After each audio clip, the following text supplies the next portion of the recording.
Yo, yo, yo, this is Bernard, aka the Scarlet Spider. And this is Samir, the King in Black.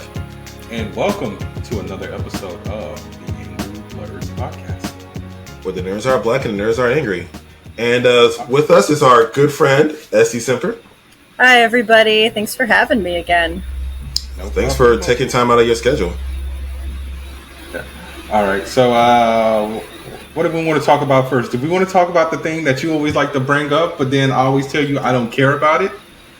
And refresh our memory, because there's so many things you don't care about that I like to bring up. Reviews, Samir. Let's talk about reviews. Yeah, I want to pick your brain about this one, SD, actually. Right. So, all right, so this dropped yesterday. This is big, or might be bigger later. But this is dealing with Rotten Tomatoes. It's a huge scandal, right? Apparently, yep. Yeah, the scandal with the PR firm paying lesser-known critics to basically flood positive reviews into certain movies. And they use an example of Folie starring Daisy Ridley, which I don't know why they got to drag her name through the mud on this one. But that movie was originally a 46%. It jumped up to a 61%. And that's just an example of how much they can influence a movie review to positively inflate the movie's score. Mm-hmm. So, yeah, that's crazy. Because I get on this podcast every week and tell him I don't care about reviews. I don't give a damn what people say who critique things, who get paid to critique things. I like to go in blind. I shoot off the cuff. No, and that's fine. But I feel, and again, I want to pick your brain on this one, there's no way to grow in terms of your taste and your perspective on art if you don't take in outside information. I agree. And the reviews are a good way of doing that. Everyone says, hey, this is really cool. Go check this out. You're going to do it. Well, and I think that's part of how disingenuous it is paying off reviewers. Part of the issue that I think a lot of maybe insecure creatives don't realize is that bad reviews can be good. And bad reviews can steer people toward media that they wouldn't have otherwise looked at. I know that when I look up for books that I want to read, I will look at the 1-star reviews to see why they hated it, because as they say, one man's trigger warning is another man's kink. Things that people absolutely hate might be something I absolutely love. And but then also too with the Rotten Tomatoes stuff, it's a big blow to their reputation, especially on a site this big. For years. Mm-hmm.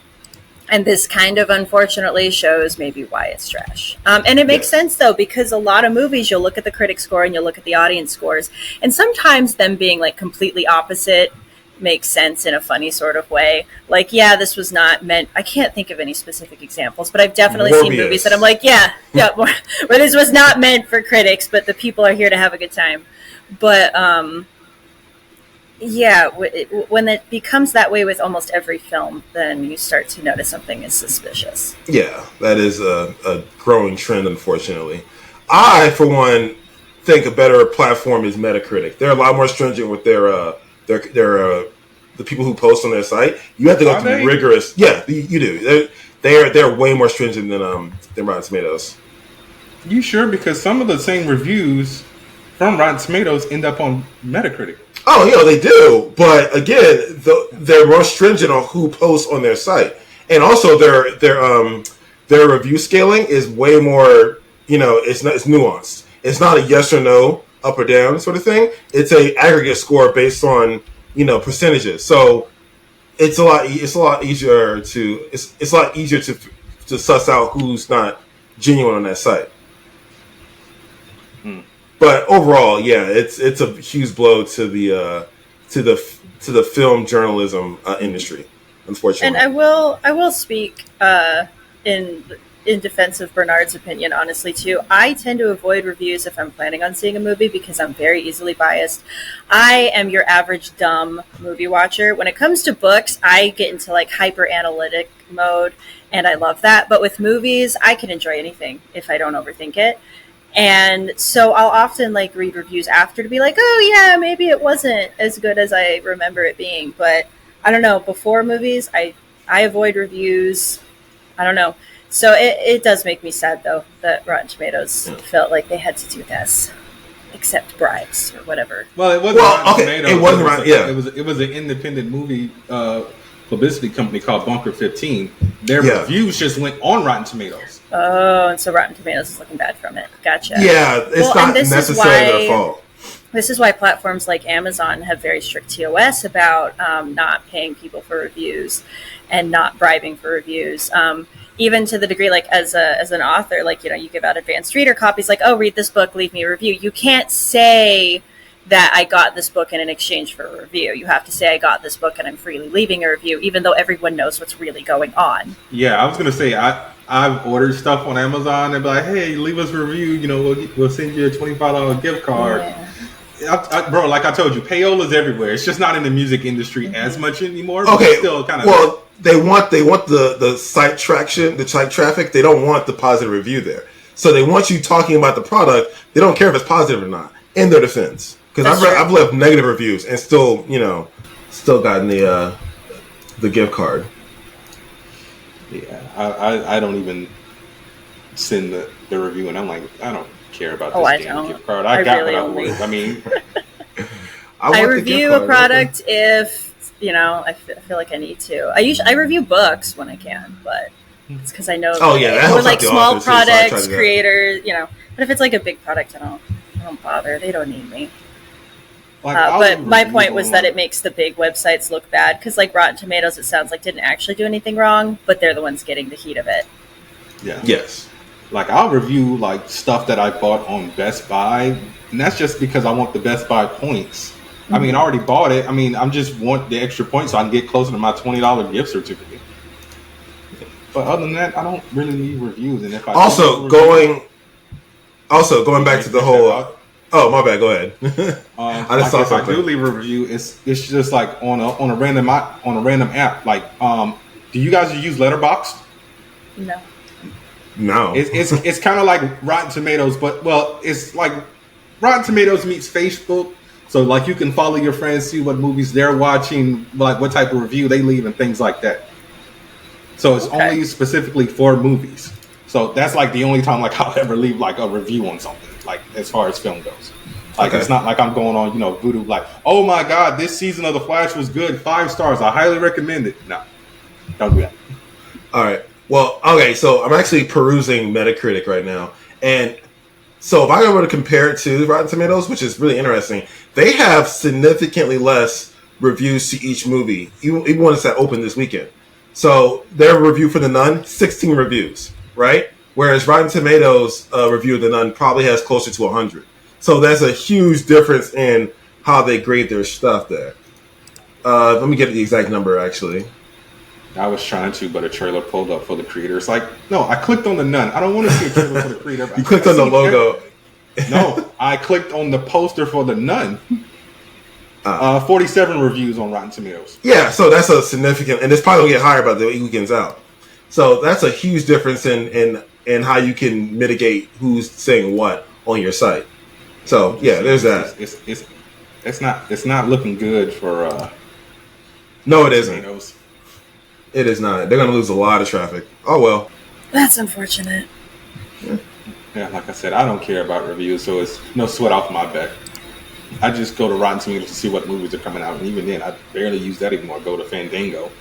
I just never know what movies are coming out, and then I'm surprised. So. I don't know. In the last decade or so, I've used reviews to actually grow my taste in movies. So I've actually benefited from it. Although it has turned me into a bit of a snob. So there's that too. Oh, you don't say. A little bit. So we need people like Samir to judge everything harshly, and then we need people like me to just watch and think that Rise of Skywalker was fine.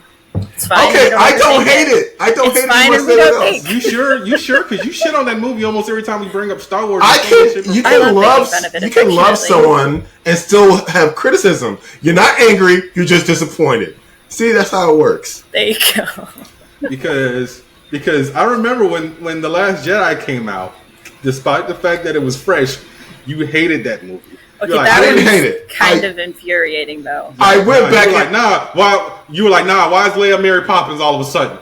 They never showed her use any type of force. Retrospect, but then they explained it. Yeah. In retrospect, Ryan Johnson an apology.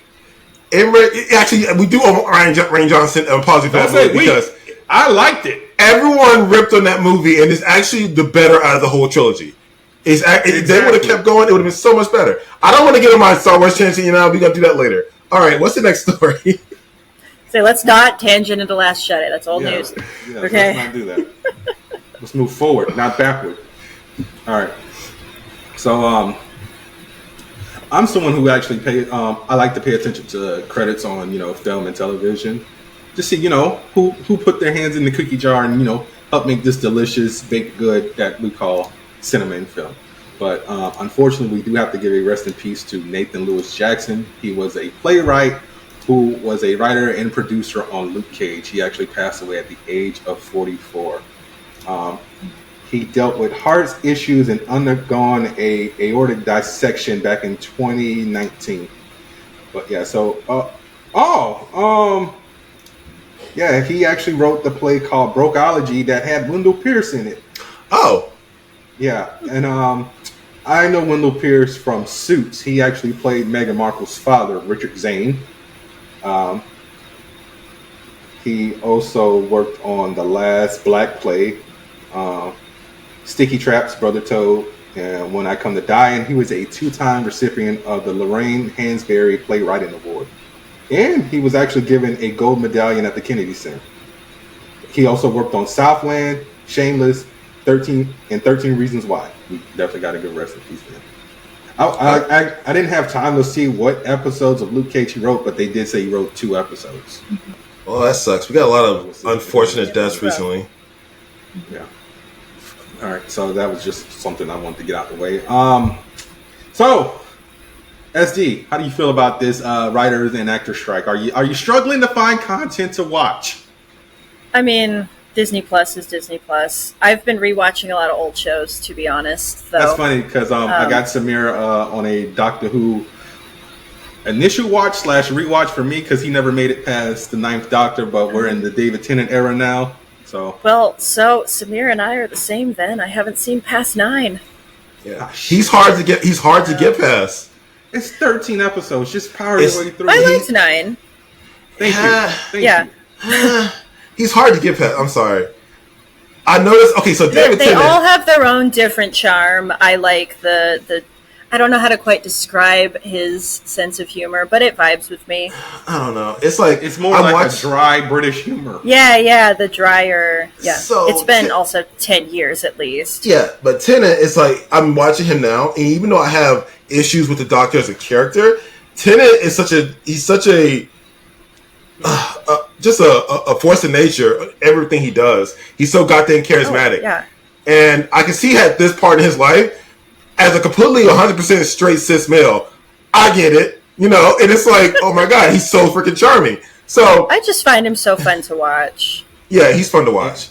He's very charming. Yes, I would cast him in any of my movies, and he can take a pick to a degree. Yeah, Samir's overthinking it. I'm telling him just go in with an open mind. So we do the first David Tennant's first 4 episodes, so the Christmas episode and the first 3. He's like, why is this guy such a pompous asshole? Those aliens deserve to die. I'm like, they were leaving. They're never coming back. No, they needed to be blown up. And who the hell does he think he is? All right, destroying this lady's job as the prime minister with 6 words. Okay, so listen. They were slavers, all right? And I'm sorry. I don't know how you're going to justify that. And him being just judge, jury, and executioner, it's a little much. His ethics are just all over the place. I'm sorry. He was not judge, jury, and executioner. Harriet Jones was judge, jury, and executioner. She's the prime minister. She was elected to her seat. He was not. I'm not going to get into the ethics of statecraft and wartime actions, but he had no place to do what he did. Okay, so for 40 years, this man has been defending the globe in secret, but yet this lady who just got it because she was basically what's the name of that show that Kiefer Sutherland was on? She was the designated survivor who basically just won by a landslide. Just says, we just 24 aliens. Was it 24? No, designated survivor. It was a show he did after 24. Oh, where basically all the people in the government got wiped out, and he was just like the last one left in the bunker. So he became president by default. Oh, I remember that one. That was actually pretty interesting premise. Listen, okay, regardless of what how she got the job, she was good at her job. To wipe out her whole career because you didn't like what she did, I'm like, I don't know. So we didn't know that she was good at her job. We just know people liked her, okay? They were in an economic high, all right? I'm just saying. He had no right to do what he did, all right? Now, who's going to take her place? Are they going to improve Britain, or are they going to just roll back all her changes because they're a conservative a-hole? We don't know. He doesn't care. I mean, we went over this last week, dude. The doctor basically lives on Earth. He's got no home. He blew up his own home. Like I said, I'm not going to rant about Doctor Who, but I don't like his ethics. We're going to rant next week. We're going to rant next week. I don't like his ethics. So the main reason I asked, because all this segued into Doctor Who, if you were struggling to find stuff to watch, because Disney Plus has gone the way of all the films that were supposed to be coming out at the end of this year. So everything has been pushed back. So Echo, that was supposed to be coming out Thanksgiving week on a full series release as opposed to, weekly, has been pushed back to January 2024. X-Men 97, which was supposed to come out fall, so basically it was supposed to come out like next month or something like that. That's going to be coming out early next year. Agatha, which has been renamed for the third time from House of Harkness, Coven of Chaos, and now what the hell was it? Let me go back to that real quick. It's a lot of titles. Darkhold Diary. So basically, we're sticking with the analytic names for the series. That is also my issue is they're getting more and more away from the base, because House of Harkness, at least I'm like, okay, Agatha Harkness, whatever. Yeah. Whatever. I'm a fan of keywords and making things easy to follow for the people who don't pay attention. Yeah. Oh well. Anyway. Yeah. So there's no update on when that will be pushed back, but they just said that, hey, now we're going from House of Harkness to Coven of Chaos to Darkhold Diaries. No updated release on that, but season 2 of Loki is still supposed to be coming out on October 6th. So, I mean, it kind of can't reschedule that one now because of the marketing. I mean, they're doing a marketing deal with McDonald's with sweet and sour sauce, so you kind of can't do that. I mean, because if you push this back, all that sweet and sour sauce is going to be expired. Oh, darn. I mean, that's kind of a small price to pay for the nice writers to get paid, but I see what you mean. Yeah, I speak facetiously. Yeah, but Daredevil, Born Again, and Wonder Man are still delayed just because they weren't done with their production. Ironheart wrapped up his principal photography, but they're still trying to find a date for that because that just had like a release window of like summer. It's off. Yeah, it's off the release schedule. It's not up there anymore. Yeah, but this could also be in regards to what Bob Iger said probably about a month ago, like right before the strike, about how Marvel is pretty much been oversaturated because of the TV show. So I don't know, but only thing I know is this: the more you space this stuff out, the less people are going to care about it, and no one's actually going to go back and watch any of this stuff. Like, have you gone back to watch any of the Marvel Disney Plus series or even Star Wars since its inception like 3 years ago? Because I'm more likely to go back and watch the movies. I have rewatched the beginning of Mandalorian, but that's because that one was fabulous. I mean, movies don't count to me. I'm talking about stuff that specifically aired on Disney Plus. I've watched specific episodes of specific shows. So yeah. Okay. Yeah, I haven't gone back to watch a damn thing, and I keep saying, I'm going to go back and watch Falcon and the Winter Soldier. Haven't done it. I am a huge fan of Erin Kellyman, and I would like to see her in anything. I honestly want to go back and watch Willow. I mean, didn't they pull it off? They did. I can download it. I was going to say so yeah, you can't go back and watch it. You got to go the other route. But yeah, so that's pretty much the update on everything Disney, because they haven't rescheduled any movies, but they did announce that The Little Mermaid will be hitting Disney Plus sometime, I believe, the beginning of October, and Elemental will be dropping on Disney Plus towards the end of September. Well, I believe, just on the subject of the writer's strike, as of, if not today, at least recently, it's officially longer than all the previous writer's strikes. Yeah, that is true. Yeah.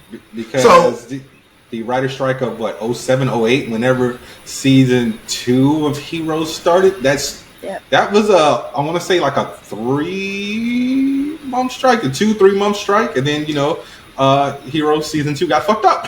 Yes. Yes, it did. Rest in peace. So on that note, they've also started including video game voice actors in terms of residual credits as well. I don't know, like that was my next story, Samir. But thanks. Okay, well we're already talking about it, so there you go. So, so what's your stance on that? Like, do they do they give residuals to voice actors? Like, how do they do? No, they don't. What about audiobooks? Like, how do audiobooks work? Like, you have any? So that depends. With audiobooks, so with the audiobook narrator that I work, Lois Ridge, we did a royalty share up front, so she does continue to get paid. I paid a smaller sum up front just to make sure she got paid for her initial efforts, and she still gets paid every month to this day. But there are also contracts you can use where it is just a one-time fee. So, yeah, depends on what was worked out. Okay, so it's a mixed bag. Okay. Yeah. I thought maybe it was like a set, industry contract you guys use. No, so yeah, it's kind of the Wild West. Whatever you decide on. And she's the one who proposed the 50% royalty share, which I was in favor of. So it is a little bit the Wild West, especially in the self-publishing world. Yes. Wow. So my only question, or just to keep the topic going as far as the video games, going on strike. So I feel like I get it. A lot of anime voice actors are SAG members. It's just confusing because some of them aren't. Never mind. I'm pretty sure a majority of them are now, because it's just like, but video games is one of those things that us as, not to sound insensitive, but us as consumers don't really think about the voice actors unless it's somebody, that we like, unless it's somebody we like. Samir, don't look at me like that. Like Yuri Lowenthal, that's Ben 10 for life. He's Spider-Man. So listen, all right. So seriously, think about it, Samir. Think about it. I don't know the cast. That's what I'm talking about. People, but I do notice good voice acting. I think a lot of people do. And on that note, exactly. when you're kind of tapped into video game production, you know that some of these games, like you remember, didn't Sony accidentally slip their budgets for God of War and Horizon Forbidden West? Like they were like in the I want to say it was like the 30 millions, maybe more. No, it was way more than that. I can't remember the exact number, but they were high. They were like movie budgets. But we don't know how much of that actually went into voice acting. Right. But the issue is there is a tenuous scale here in terms of profit and cost. So it takes a lot to make these games, and it takes and the budget might be a lot. Who knows? The game could bomb. So I don't know. Should they give them back in royalties, or like how would they want? Like what are the demands? Exactly? Yeah, they haven't said anything. So I pulled up the article from Variety, and it said the union has a separate contract with major video game makers, including Activision and Electronic Arts. The contract was originally due to expire last November 7th, but was extended a year to allow further discussions. The talks are due to resume on September 26th. SAG-AFTRA is asking for an 11% retroactive increase in rates of video game performers, followed by increases of 4% and 4% identical to its ask from the film and television studios. The union also wants protections from AI, which it says poses a threat to voice and performance capture artists in the video game field. So all that I understand. So, it's kind of hard to give residuals for video games. Because people still buy physical, so you really can't get residuals off of that. So that's just like a one-time deal. Now, when you buy things digitally, that's where your residuals lie, because you don't look confused like that, Samir. Because once those games get out of print, that's it.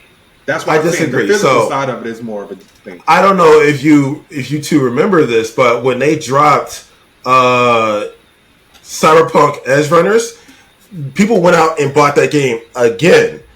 Or when Netflix started airing The Witcher, people went out and bought The Witcher again. The Witcher came out in 2015. So no, but here's the that thing, though. they We went don't out and know how bought much new of those copies sales- of those games. Yeah, but we don't know how much of those games were physical as opposed to digital. They just gave us like a complete number of like, oh, you know, the game sold an additional 185 million copies since the release of Cyberpunk Edge Runners. Well, I think it's probably. I mean, it's hard to tell. But if it's retail and they're going to a brick and mortar store, I would assume. I don't know this. I would assume the store restocks them and have to order more from whatever manufacturer is out there. I don't know how this works, you know, but that's what I'm assuming. Yeah, like I'm going to Best Buy right now to see if you can even still get The Witcher 3. But Oh, you can. it's possible, but it's the Game of the Year edition. Yeah. Whatever. So like I'm saying, once that's gone, that's pretty much it. So yeah, you can actually still get it on the Switch, the PS4, and the PS5. Not the Xbox, apparently. Unless you go digital. Oh wait, never mind. PS4 is unavailable.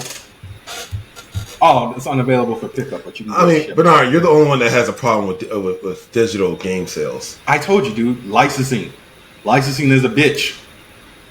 How often does that jump up? And we literally had a whole discussion on this a few episodes ago, and you agreed with me. So why are you pulling the 180 all of a sudden? I'm not agreeing with you, but you did agree with me because this is the nature of the beast. It sucks. It's the nature of the beast. We're kind of just stuck in until they fix it. Hey! The nature of the beast can kiss my ass. Physical for life. Okay. All right. What's your stance, SD? Is it physical or digital? I don't like the idea that a company can withdraw my game at any point that I've already paid for. I go physical anytime I can. The only digital game I bought because I didn't have another choice was Animal Crossing because it was constantly out of stock because that was 2020 and COVID had happened. Yeah, everybody bought Switches, including me. Didn't buy Animal Crossing though. Nintendo could not have had this play out better. All of a sudden, everyone's trapped in their house, and then Animal Crossing comes out. Yeah. No, so I'm team physical all the way. Sorry, guy. And he even agreed with me because he was complaining that he I do agree with you. South account. He's like, that's just taking up space. Who cares? Get more space. Well, I understand there's like little indie games that can't afford to have cartridges for everything. Yeah, I'll still support those digital, but like if I can, I'm going to buy the physical copy. I mean, even then, some indie games they end up getting released physically. I don't recommend it because of my freaking nightmare with them. Limited run games, they release like a lot of indie games digital, or they do like remasters physical. Like I bought the new Ninja Turtles game that came out last year. I bought like the super deluxe version for like $200. Came with a bunch of knickknacks and whatnot. Took a year to get to me. Because it's like, this has been delayed in production, so now we have to make this, and we didn't get the circuit boards for the little mini arcade. It's like, come on, man, quit jerking me around and just give me back my $200. But it was worth it in the end. Well, that's when they should give you a digital copy while you wait, which is what a lot of like Kickstarters will do. But yes, but I mean, they don't do a Kickstarter. It's just like, you pay this much, we'll keep you updated on when it comes out. Gotcha. Almost like a pre-order. Pretty much, yeah. All right. So, Samir, what do you want to talk about now? Okay. Okay. I'm so excited about this. So, I was a little worried this was going to happen, but they did announce Arcane Season 2 coming out Q4 of next year. So, unless it's in the release. I hope it doesn't, but at least there's a release schedule. So that's what I'm excited about. And if you haven't watched Arcane, what are you guys waiting on? I don't know. It wasn't for me. Sorry. I would like for you to articulate your grievance, sir. You cannot like it. Just tell me what you don't like about it. I'm not a fan of the animation style for starters. I just don't. And I know this really doesn't have anything to do with the game, but I'm not a fan of anything League of Legends. I'm sorry. It doesn't have anything to do with the game. I don't know what you. I can't remember. I may have asked you this before. Did you watch Arcane, SD? I'm going to say the worst thing ever and admit that I haven't because I'm horrible at watching shows. I'm used to it. I don't know, Samir. Stop it. I mean, she says she hasn't watched half the stuff that you bring up. I know. We'll get one out of her every once in a while. She's been on the podcast, 4 or 5 times now? The pressure's mounting on Arcane specifically. Once I get Netflix again, I cycle through streaming because there's so many. Yeah. Can't pay for them all at the same time. Once I get Netflix again, it'll be on my list. There are other avenues, but I'm not going to, elaborate on those. I would prefer you to support the show, anyways. Actually, no, maybe not. Any reason, yeah, exactly. Like cancel season 2 now that they've dangled it in front of me. You know what I mean? See, that's the thing, though. So, Arcane is in a weird choice because I don't know if they can screw them over the way they screw over other shows. Like, you found out that this is going back to the writer's strike in the Actors Guild, but some of the highest grossing Netflix shows, the actors were like, "Oh yeah, I couldn't even afford Uber to get to the set." Yeah, Aaron Paul says he doesn't make any money from Breaking Bad. Right, but this show is produced by Riot, which is a gaming behemoth in terms of revenue. I don't know if Netflix would push them around the way they would in another company. It's Netflix. So, I'm pretty sure they will. I mean, they're I don't know. the big five in movie. Not Sure, theater. But it's like Riot is their first off. They're a subsidiary of Tencent, which is also a world conglomerate that owns a bunch of other stuff. So I don't know if you can screw with their money the same way you can screw with someone else's money. So I would hope everyone attached to Arcane is getting paid their just due. Sounds good, but probably not. Probably not. Don't mean to hurt your feelings, but it's probably not. I mean, maybe at the end of the strike. Yeah, but you love the show, okay? I do love the show. Yes. So after you're done editing, maybe take some weeks off and I'll maybe squeeze the show in. That's not hard. I can do that. Yeah. So okay, let's sidebar. So where are you at right now with your latest novel? Oh my goodness. So Chaos Undone is actually honestly in very good shape for being an almost 300,000 word behemoth of a book. And when I say almost 300,000, I mean it's like 295. Like, I'm not just saying, no, it really is. It's honestly in good shape. All the beta reader feedback has been very good. It's just... How many pages is that? 300,000? I can't help you on that. It hasn't been formatted. It is up in Brandon Sanderson territory. Ooh. Not quite nearing it. Not quite George R.R. Martin. Longer than every Harry Potter book. That's what we're looking at. Your books have spiked in length. I think the first one was 300 some odd pages. The second one was 200 some odd pages. Then the third one it spiked up to 5 or 6. And then they just kept going up. Yeah, the first and third are about the same length. The fourth one goes beyond the impossible. So yeah, I never know how to answer the question of how many pages because I don't know. That's not how book writing goes. On the Word doc, which is 8.5 by 11, it's it's long. I don't even remember. I don't look at That's it. Just because I use Scrivener now, so I genuinely have no idea. But it's going really well, even though it's a gargantuan brick of a book, absolutely a lethal weapon. Most of my beta readers have binged it in just a few days, so it's very bingeable in its current form. There's just at the end of every editing, there's always the little things. But when it's a 300,000 word book, all the little things are still very many, many, many little things. And because it's the very last book in a very multi-layered epic fantasy series, I can't accidentally let anything slide. So, and to be honest, I still haven't read it start to finish all the way through. I have never done that because I've just hopped around in writing and editing.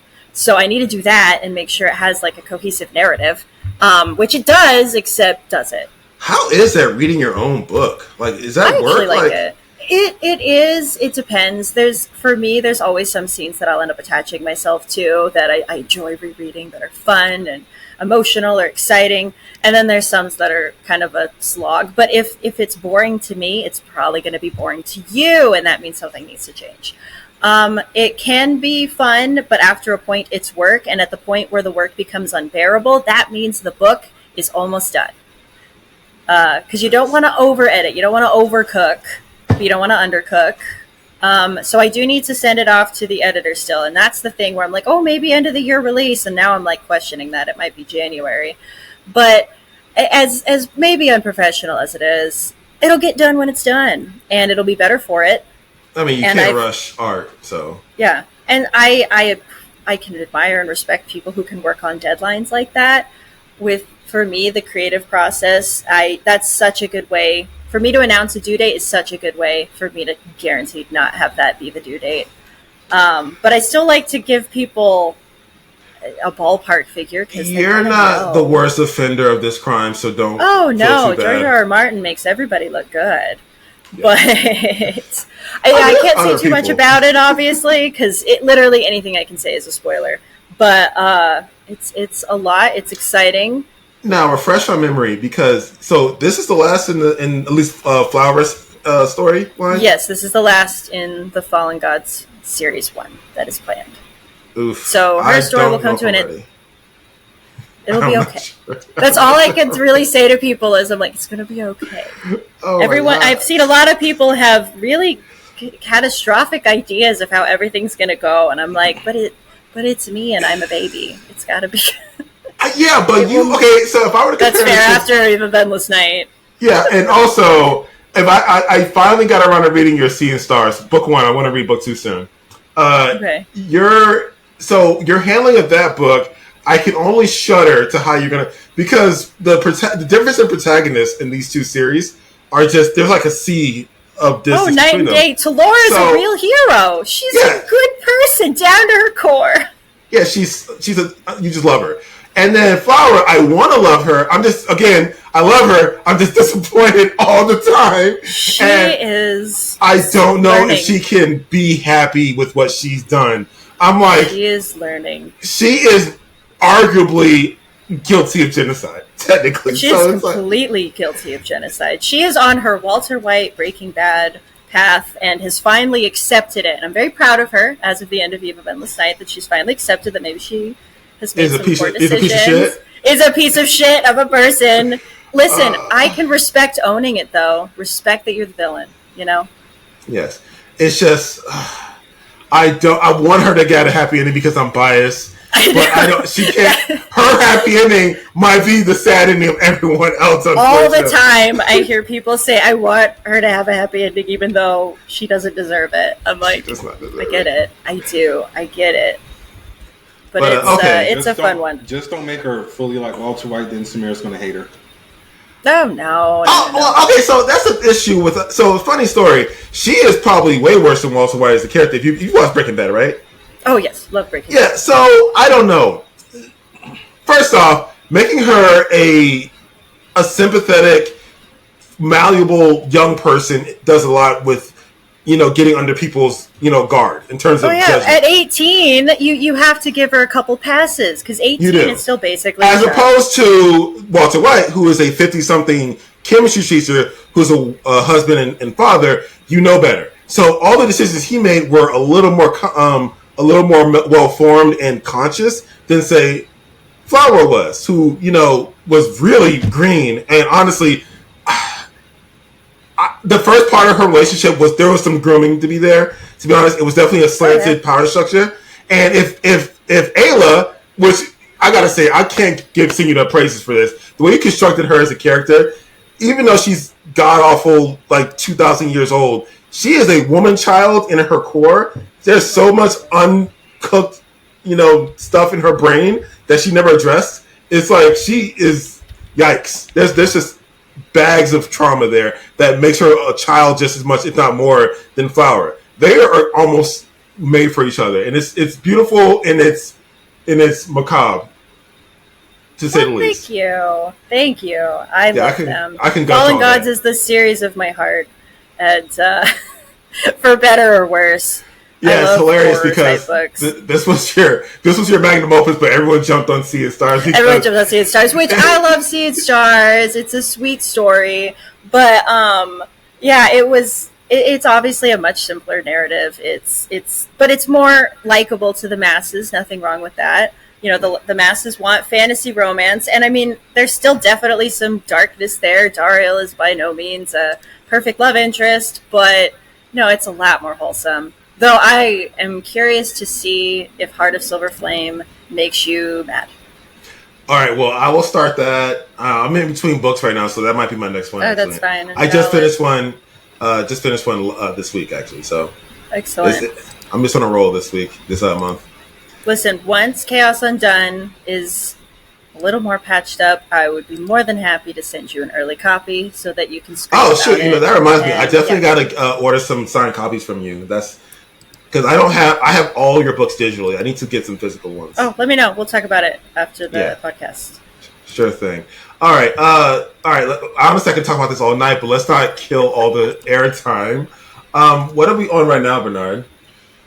This was a bit of news that I honestly don't care about, and I'm still surprised that this movie is getting a sequel. So they actually confirmed that Joker 2 will be an all-out musical.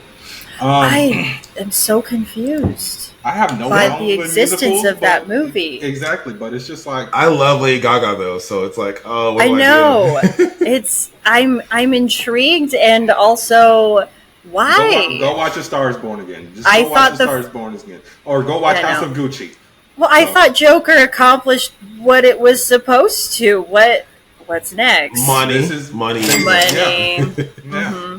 But the casting of Lady Gaga is actually really interesting to me. So if you're gonna do a musical, I guess it would be her. She's the best. Yeah. All right, maybe a dumb question: can Joaquin Phoenix sing? I've never heard him sing. He's multi. Yes, he can. He's talented. He played Johnny Cash in Walk the Line. Oh, you're right. All right. Yeah, he might have Broadway background too. Sometimes it's good to have a head full of useless knowledge, especially for a movie you didn't even bother to see. I don't even know how I pulled that one out of my ass. No, its existence is baffling. I'm gonna give it a chance. We'll see. Yeah, not me. And also Giancarlo Esposito, speaking of Breaking Bad, he actually confirmed that he was actually in talks with James Gunn about possibly being in a DC film. So this raises the question of who would you like to see Giancarlo Esposito play? Honestly, I can't think of anyone. I can't think of anyone either. But there's not really a wrong answer. Yeah. I mean, yeah, there are obviously, but if whatever they pick him for, he's gonna kill it. The Spectre would be pretty cool. No, the act, just his voice. His voice as a Spectre. Oh. He has a lovely speaking voice. Yeah, I really can't think of anyone who I would like to see Giancarlo Esposito play. I mean, I'm also, like everyone else, a little superheroed out, so I'm willing to be surprised, and but I'm not superheroed out, but I'm the wrong person to ask. Fair. I don't have the superhero fatigue. I mean, Nia DaCosta, who was directing the Marvel, she also directed 2021's Candyman. Candyman came out 2 years ago, right? Samir? Yeah, okay. I remember. Yeah, because I wasn't married yet, and I took a date that wasn't my wife to that movie.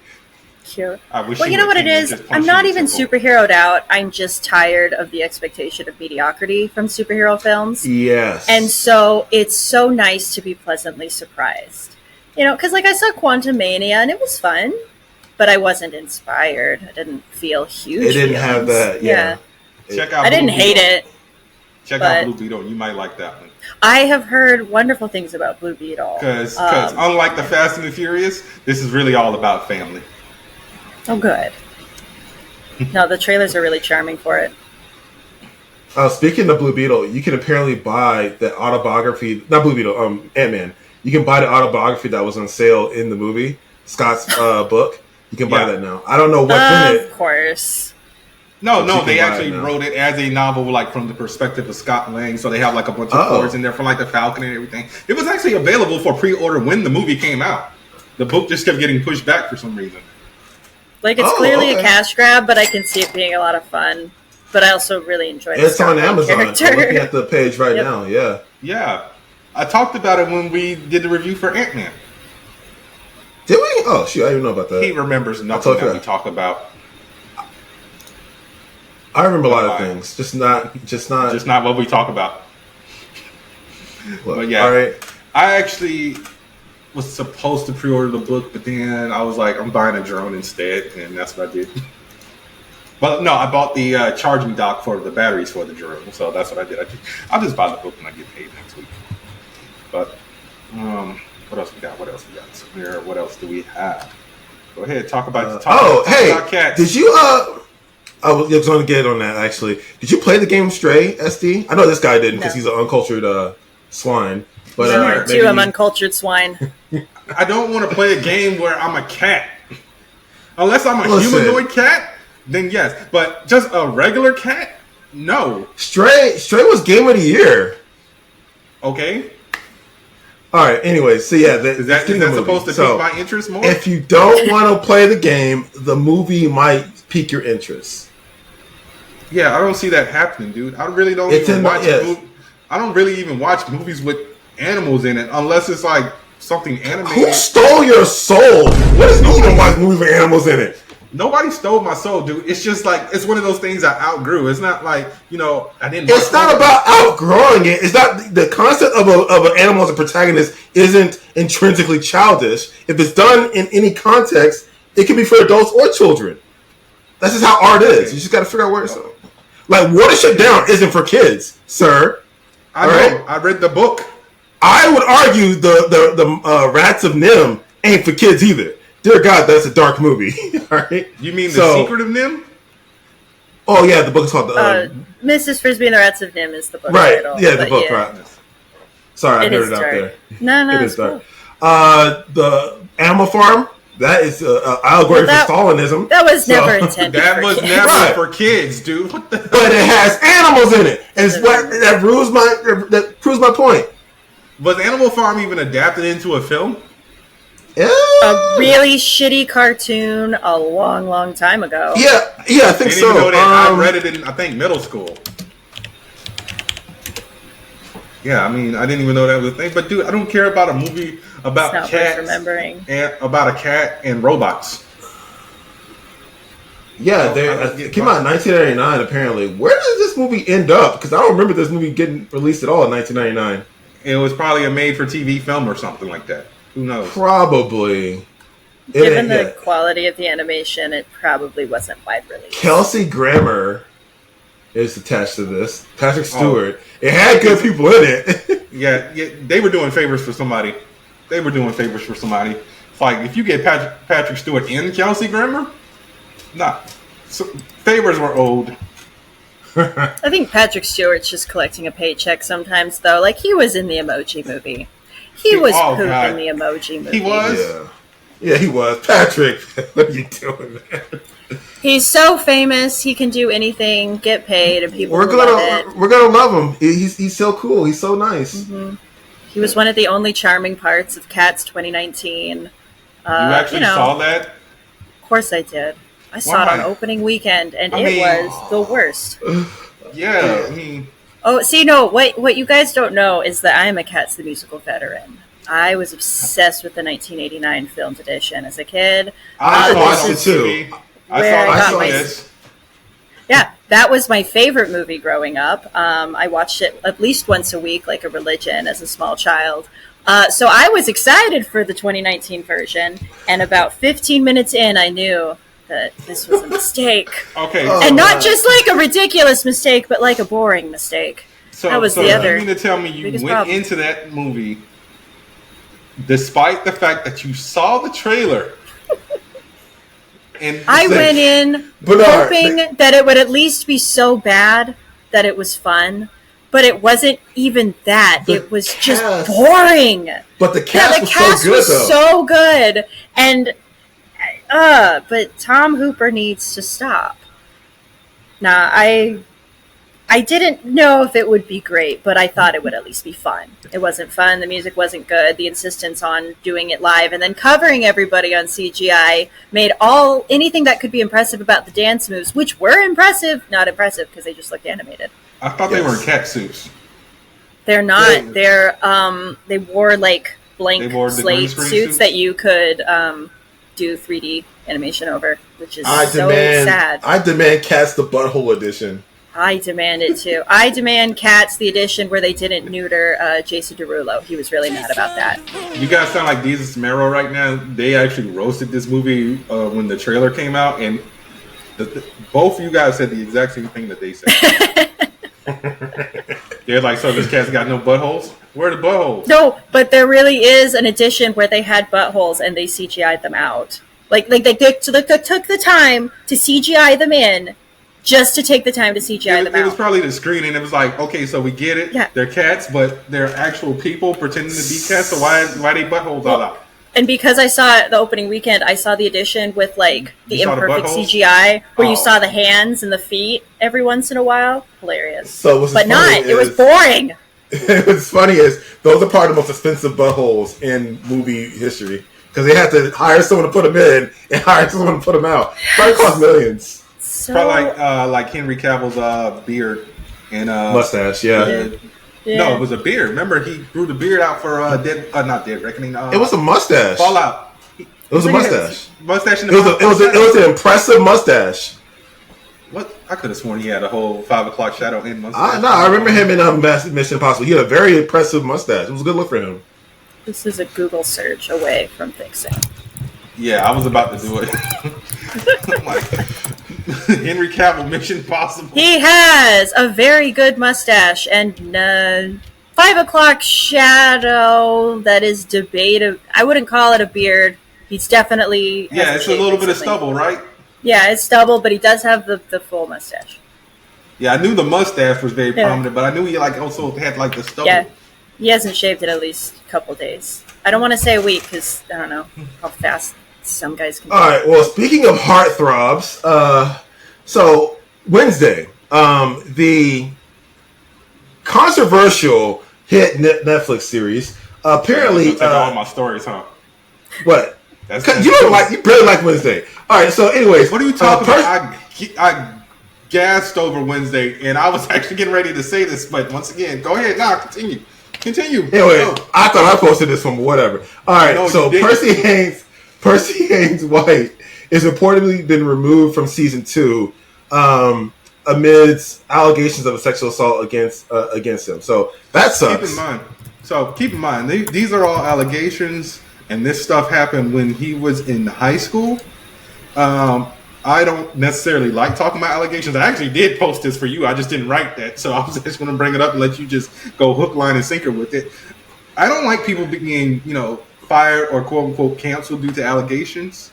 The issue is it's a safer route to take for the studio because I know it's a safer route to take for the studio. But then again, you might end up in a Johnny Depp situation where it's like, hey, we're sorry. Can you come back? There's a documentary on how that whole situation was handled, and it wasn't fair for both parties. So just because he didn't go under for it doesn't mean he wasn't at fault for some of the actions that were taken in that situation. Point is, that whole situation was messy, those two were the new Bobby and Whitney.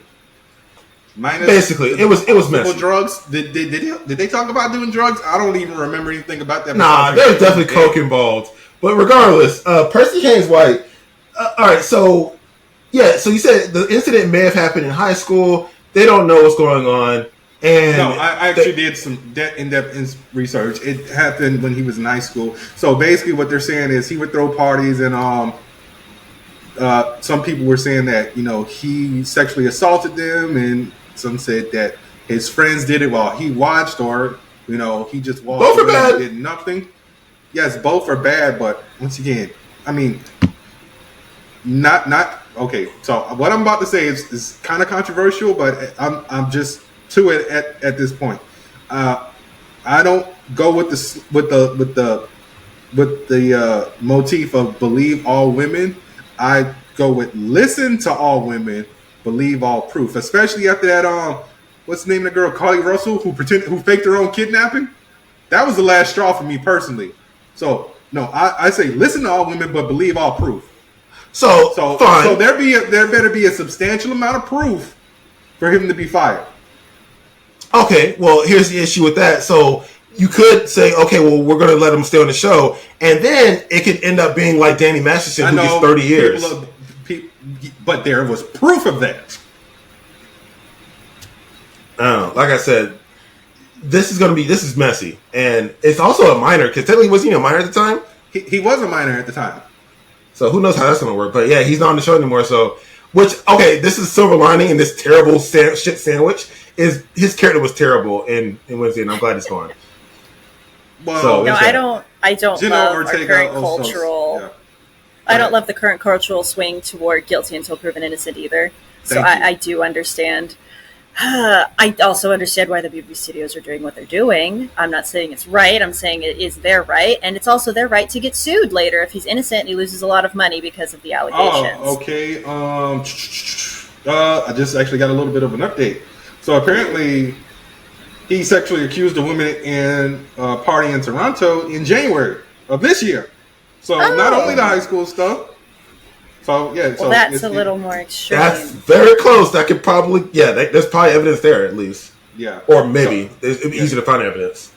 Yeah, so he was written out due to that, but like I said, there was actually, and yet Ezra Miller continues to get blockbuster movies. That motherfucker there. That motherfucker. There was videos and everything.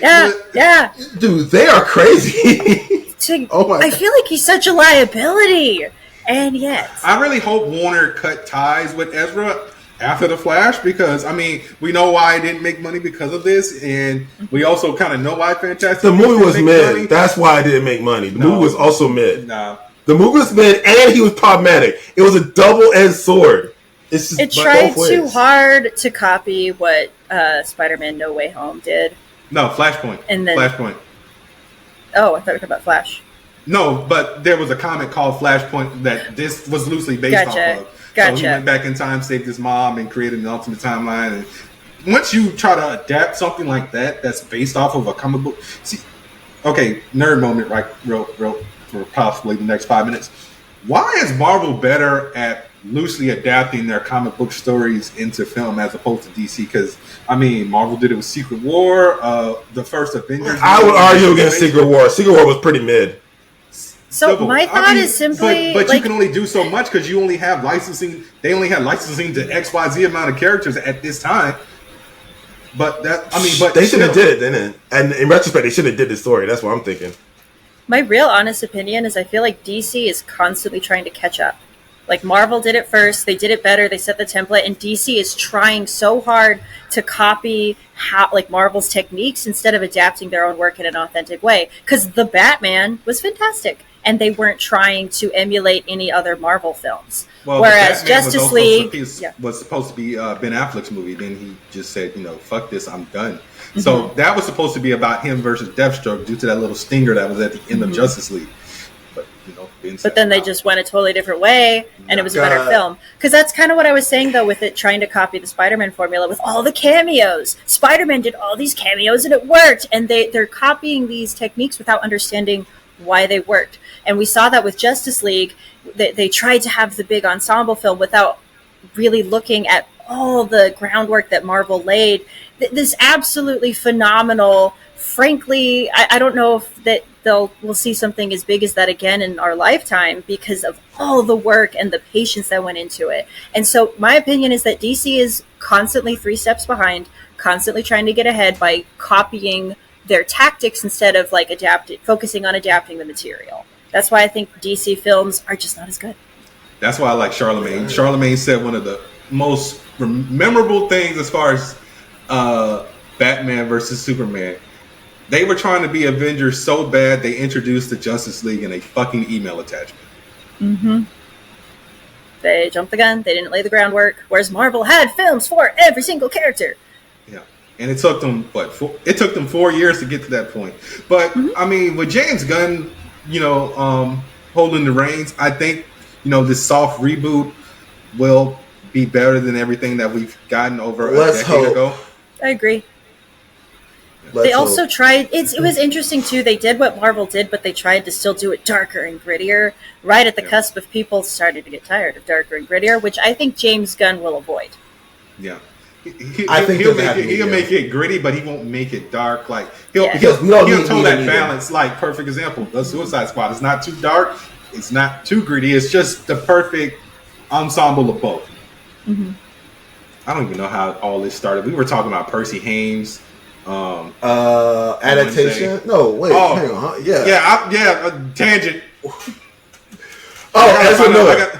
We started talking about that. Because I brought up how Ezra Miller is constantly doing crimes. So let's move on to another story. All right, I know Bernard has some axe to grind with vampires, but you actually created really cool vampire characters. So what's your opinion of Castlevania, Netflix Castlevania as a series? I really enjoyed it. Was that a pun? I got an axe to grind, but I mean, just because I don't really. Were there any axes grinding Castlevania? I don't know. I love Castlevania. He doesn't like vampires. I don't know what to tell you. That's valid. Thank you. People love or hate them, but they are always going to be around because they always sell. I love Castlevania. Stuff. I don't like all of it. It's my problem. Go ahead. I was just gonna say the problem with Castlevania is I infinitely enjoyed the villains way more than the heroes. I will be honest, and I sympathized with Dracula from minute one, where I was like, okay, Wallachia burned his wife at the stake. Well, that's what now he's gonna burn the country. Yeah. I feel like maybe who wouldn't do the same? Sorry. Exactly. Love Castlevania, though. I love the animation. I love the darkness. I think it's a really good example of an adult cartoon. So we are definitely getting Castlevania Nocturne on the 28th of this month. Did you know about that? Mm-hmm. I know about it. I know nothing about it. I just saw it like in my peripheral scrolling on the website formerly known as Twitter. Right. So so Trevor and why am I blanking on her name? Sypha. There we go. Yeah. Sypha. Yeah, Sypha's kid. He's the main character, and there's basically just more vampires, more magicians, more monster hunters, more awesomeness. This is going to be the first time Warren Ellis isn't attached to it, though, completely. So this is like a completely fresh take on it. I'm curious to see if they can do it without him. He was another individual that was kicked to the curb because of allegations. Probably. Yeah, allegations, which we never, got an update on. Oh, well, see, that's the thing, Bernard. Okay, so look, there's criminal allegations, and there's like, you know what? Too many people say you're a dick. We don't want to work with you. We're going to take our ball and go home. That's also valid, too. If that's you are super hard to valid. Work with, I get that. Yeah, if you're hard to work with and you create a toxic work environment where it's already stressful because you're in a creative space, why would you want you here, you know? So he wasn't under any criminal charges? No, he's not criminally charged with anything. He that's what I thought it was. Yeah. He was just a dick. At worst, it was sexual harassment, which could be criminal in some cases, but it was just, no, we don't want you here because you're bad. You're bad. You suck and you're an asshole. Yeah, basically. This is a valid reason to fire I think I want to say he apprenticed some fledgling writers, and it got a little, gray, and he sort of got favors for, pushing their work forward, and that's what happened. If I'm not mistaken. I think that's what it was. Yeah, that's what it was. Yeah. So he had a bunch of Harvey Weinstein. It wasn't that bad, but it was definitely ethically. Yeah, it could have been. It was definitely ethically. Escalated. Yeah. Anyways, not criminal, but still icky. So this will be the first series without him, and it looks really good. The art looks amazing still. It's definitely tweaked a little bit. It's different. It looks like it's a different team. Yeah, it's probably not Studio Mirror, and I still can't believe you said icky. Bro, what's wrong, icky? And you said icky. He's icky. Okay, for what he did. I'm sorry. I think sometimes it's the only word. I mean, you can say yuck. Yeah, I don't even know the last time I said yuck. Just usually say gross, but ick. You can say ick. Ick is a thing people say that. No, I give you the ick. I hate why. That is so stupid. You are such an old man. Stop. Every time some new slang or vernacular comes up, you're like, I hate that. Let it stay the same. I hate that language evolves over time. No, ick is not new. It isn't new, but people are saying it more now. And then squick has been a fandom term since forever. No, but the ick is something like it's basically like it's like, oh, I don't like that shirt on Samira. It gives me the ick. It's like, really? That's why it's stupid, because it can be used for like the dumbest, smallest thing. Context, sir. Context and what's the word I'm looking for? Everybody's trying to make everything a noun. The point is, context is important. I'm just saying, man. All right, so you want to get into this review of Ahsoka? Let's get into our commentary on the state of Star Wars, because it's not going to just encapsulate. It's going to encapsulate a lot more than this. Because I got some stuff to say. I mean, I really don't got nothing to say. Are you one of those people who was like, oh, Star Wars sucks, but now Star Wars is back? No, I'm not going to say that. Again, I can love something and still have a lot of criticism for it, and I will voice that right now. So, I'm doing. All right, so episode 4 of Ahsoka, it was amazing. All right, it was great. In some regards, I do have a lot of notes. Wait, okay, time out. So, are we talking about the other stuff first? Or are we talking about episode 4 of Ahsoka? Because I'm kind of lost right now. You posted some stuff about the Rise of Skywalker. You Oh yeah, we can. I'll tie that into. Yeah, sure, we'll start talk with about that. Then you do the episode 5 thing of Ahsoka. Then we talk. What's the big deal? Okay, it's called transitioning, sir. It doesn't matter. Okay. Anyways, so apparently, the Rise of Skywalker, as we talked about earlier, which wasn't that bad of a film. It wasn't a complete train wreck. It was just some kind of train wreck. It was dumb, but it was fun. Yeah, apparently there was a lot of deleted scenes that would have made it better. It's on the show. As always. Yeah, so, okay, specifically, an alternate opening of Luke and Leia training Finn, Poe, and a Finn and Poe espionage mission. So, in addition of Luke and Leia training, there was a mission with Finn and Poe having a mission all together, so they had much screen time together, which would have been better. Okay, so Finn, Go ahead. Okay, Finn using a legacy character's lightsaber on Exegol. So apparently he would have had someone else's... Obi-Wan's lightsaber. Because think about it, what other legacy character can there be? I mean, who knows? But he would have a lightsaber. So there you go. Rose and Rey discussing battle plans, which I think that would have been great. Honestly, question: do either of you think? No, I guess it does. I was going to say, does this movie pass the Bechdel test? But I guess it does. But it's weird that those two don't have any lines together, considering how close she was very integral to the plot in the second film. Rose was barely in this movie. She got pushed in the back. Do you not recall? Oh, they did her so dirty. J.J. Abrams made a big show of being like, "Oh yeah, we love Rose Tika," and then he didn't do anything. He's like, who? So the only Rose I acknowledge is the one from the Titanic. I think it does pass the Bechdel test, but kind of more on technicalities because it's on scenes that they added with, and I could be totally wrong. It's been too long since I've seen it, but with General Leia, that they probably wouldn't have put in if she hadn't died, and they didn't have a very limited. I can't think of any other. Yeah, I can't think of other instances, honestly. Yeah, so then you have Rose and Rey discussing battle plans, which would have been great. Hux and Pride on Mustafar with Kylo. That would have been cool, having more, intrigue and, Who the hell was Pride again? Pride was the other. He was the other First Order general guy, besides General Hux. I just remember Bill Weasley. Sorry. Oh God. Okay, so Kylo torturing Chewbacca would have been so good. Well, it would have made it. Was this like before he gets returned and he's still alive? Because that would have made it mean a lot more. It would have made a lot more, yes. Mm-hmm. An ash-covered Coruscant, meaning they would show Coruscant in its destruction covered in ash. It would have looked great. That would have looked badass. Finn's Force arc and apparently his possible sibling would have been a lot more better. I get that this is hard to squeeze into this movie. There's a lot of stuff. I got a note for that one. Take out the sibling. Do the Force arc, because as far as we know, Finn doesn't even remember his family. He got snatched up as a child. So same thing as a Jedi. So sibling, cut it out. All right. So alternate arc for Hux. I don't think I have a problem with his arc technically, but it would have been interesting to see his alternate arc. Fun to. It would have been better if it was fleshed out to set it up. Yeah. Also, I think they underutilized Domhnall Gleeson, who's an amazing actor. I think they underutilized him anyways. Yeah.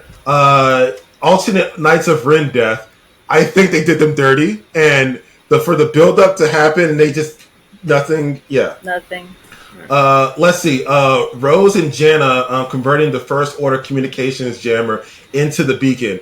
They gave more scenes to Rose. Again, her talking to another female character, not imposed on by any other male characters would have been great. Rose existing is Rose really existing. All we yes. Leia reminiscing with Han's medal. I don't know if we need to see that. Possibly, maybe. I don't know. It's like she misses her husband. I mean, it would have been a nice small scene. I just don't know. Sure, but would it needed the screen? That's precious screen time. I don't know. Okay, so think of it this way, Samir. We didn't see Leia mourn Han at all. Yeah, we did. When he died, she had a Force echo when he died. He's he's dead now. That was it. That was it. That was it. Yeah. 2 seconds. That was it. I was totally against them having this much input from original trilogy characters anyways. I felt they imposed a lot of weight, unneeded weight on this trilogy to begin with. So them adding more people. I don't hate old people, but them adhering, the member barriers were so strong with this trilogy, that it killed. It choked it. I'm sorry. Okay, nostalgia so can be bad. I got to ask because I probably know where it's from, but I don't remember. Where the hell are member berries from? South Park. Basically, member berries are you remembering, harkening back to a time where you were younger, you were more starry-eyed. Remember Chewbacca? Remember Star Wars? Member berries. That's what the whole episode was. There were these little berries that ran around and just said, "Do you remember Ewoks?" It's like they just, and you don't want to eat member berries because it clouds you to what's now. Mm-hmm. That's the whole point of that episode. Because I listen to the Ringerverse and they always say that, and I'm just like, is that a Star Wars thing? And I never thought to Google it. And since you said it, I was it can like, apply to anything. Nostalgia is a very... But I thought it was an actual thing in the lore of Star Wars, because usually when I'm listening to an episode, they were doing like an episode of Ahsoka or something like that. Right. And then lastly is an alternate confrontation between Luke and Rey, which, okay, that'd be cool too. Yeah. Or seeing a Force Ghost or something. Okay, so I never watched the deleted scenes or the extended scenes for this Blu-ray, so I'm going to actually check this out and see if these are actually on there, if this is just someone talking out their ass, because this guy's not verified or nothing on Twitter. So I'm going to actually check to see if, these are on their hair. Yeah. Yeah. Honestly, I think they should just outright kill Chewbacca. That's my opinion. If they would outright killed him, it would have been much better. Or so not teased his death at all. One of those two. It was a cool scene until I saw that he lived. It's like it diminished that entire gravity of that scene. Samir just basically said, kill the old guard. Yes, kill the old guard for spectacle, because it's awesome, and then it will motivate the new guard. That is a good writing trope. It works. Okay? Yeah, but you also don't like old people, bro. You shitted on Harrison Ford. You were like, when the Dial of Destiny got announced, you were like, bro, he can't even run. We got to do 15 takes of him getting over this fence. Look, he hurt himself on set because he has bone density problems. Let the man stay home, okay? Let him stay home, all right? I like Harrison Ford. Let him stay home. He needs to be on a golf course somewhere. Let him just chill. Also, the Dial of Destiny sucked, and everyone knows it. And why? Because it's old. Indiana Jones is old. He's old. Let the series just die, okay? I mean, okay, so once again, putting myself out there, because Samir's going to revoke my nerd card. I never watched I've never watched any of the Indiana Jones movies outside of the Crystal Skull. And what? Even then... What? That one? Out of all of them? You're cutting me off again. Go ahead. I didn't watch it because I was busy. Busy doing... I'm sorry. That's not an excuse, because they've been out. Samir. Yes? I was busy. Use your context clues. Oh, yeah. I'm sorry, but I get it. Those movies, they came out before we were born.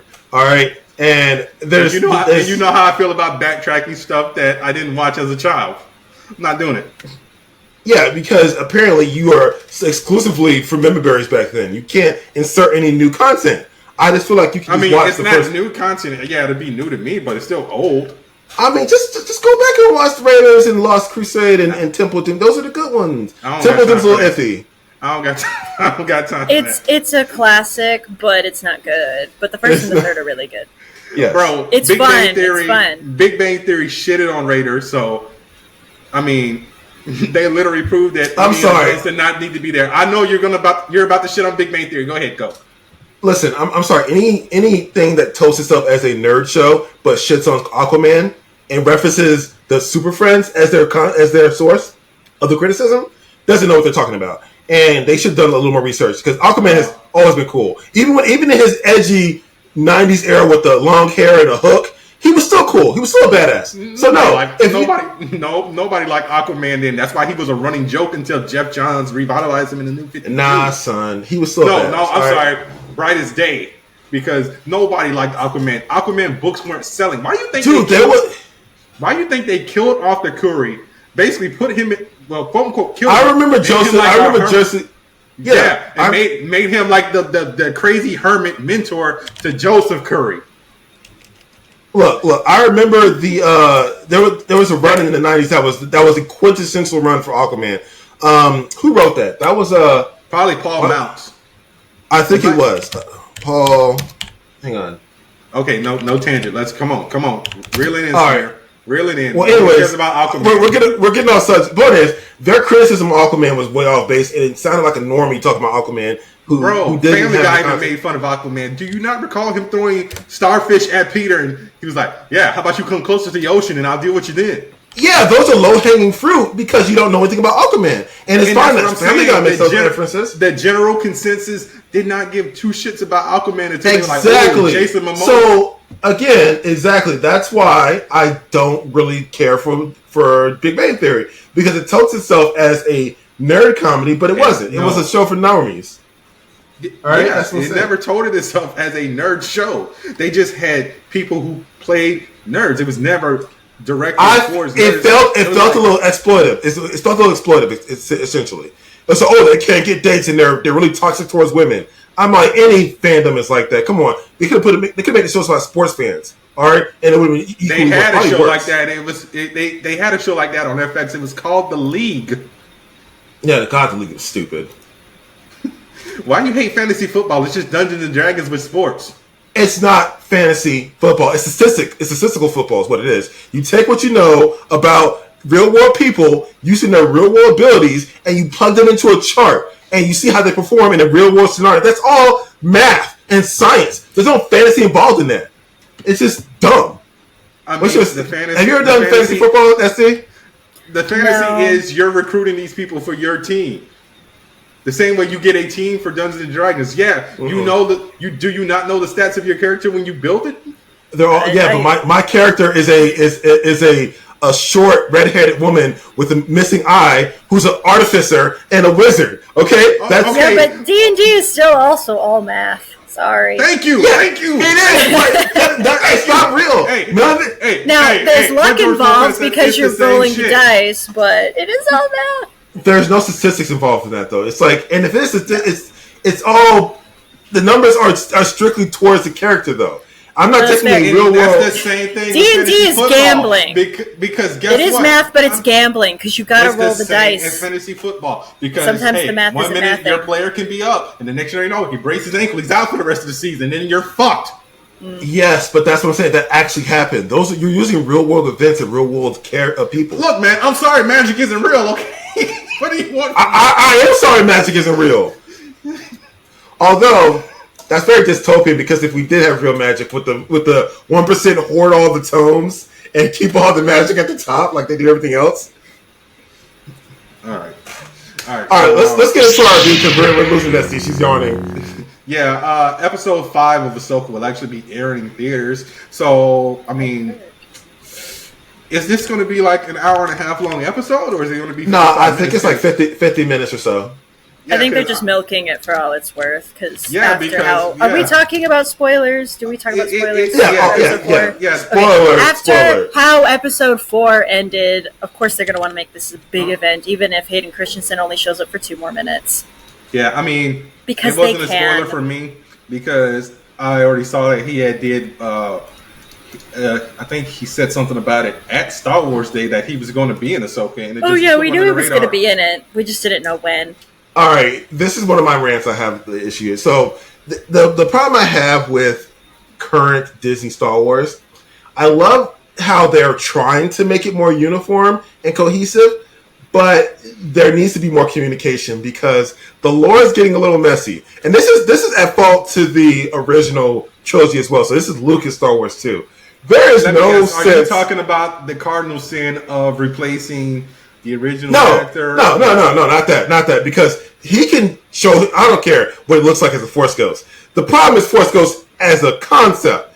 When do they show up? What's the rules? What's going on? So we have Luke here who gets visited by Obi-Wan every other week, and Yoda, right? But then Obi-Wan has to go on this long vision quest to realize, what he lost and dig deep and pull himself up, and get back where he was to finally get a chance to talk to his master. But he cut himself off from the Force, so why are you forgetting that part?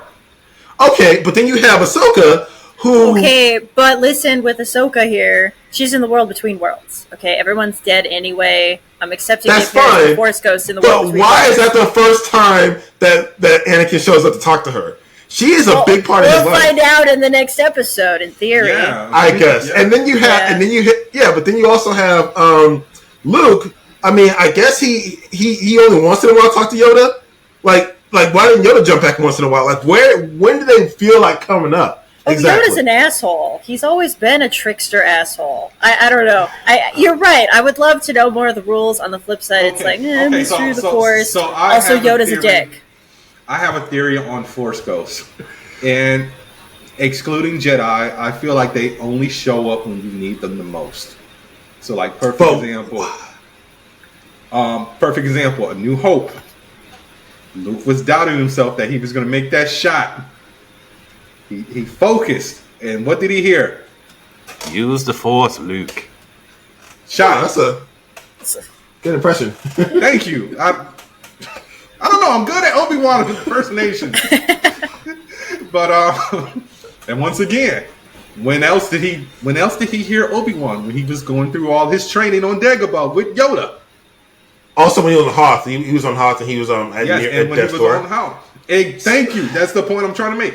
But okay, possibly on the verge of death. She probably hit her head and she got a concussion. If we're talking about spikes in adrenaline and in distress, then I would imagine they would pop up frequently in a Jedi's career, wouldn't they? Well, it is possible, but I mean, most Jedi are like calm, cool, and collected. All right, like we saw, like in the Last Jedi, Luke was doubting himself on the Jedi teachings. Who showed up? Yoda, and then burnt it all down to the ground and said, "Fuck it."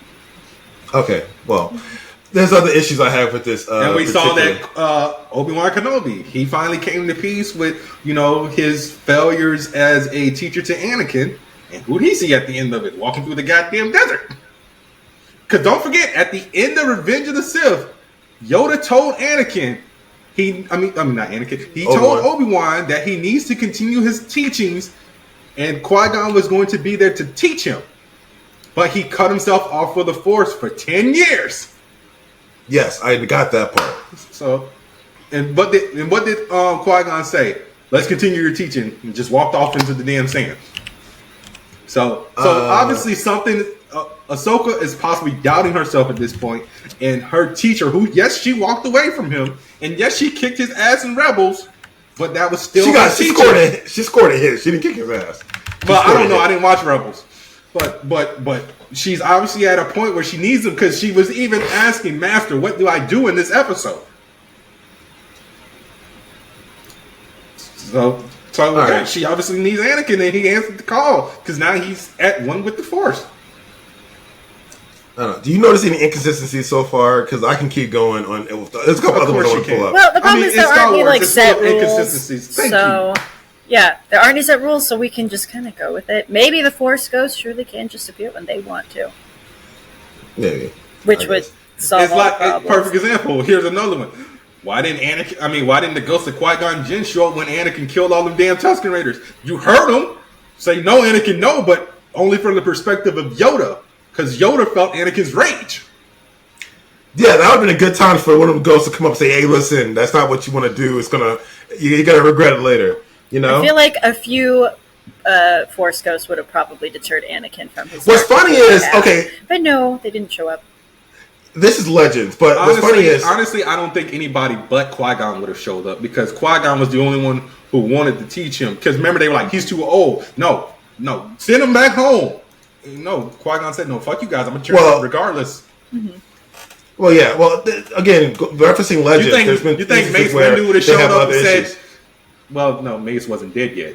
That was up. No, he wasn't dead right there. Stop cutting me off. Also, anyways, there are instances where there's Force ghosts that come in and stop people's bad decisions. Like I know Luke was stopping one of his ancestors from using death sticks. So that was he kept doing it too. Like Cade was actually using drugs to deafen the Force ghosts because they were bothering him all the time. So he had an overabundance of Force ghosts. So it's like a lot. I don't know. There's never been any uniformities to Star Wars Force ghosts. Yeah. Even back in the day.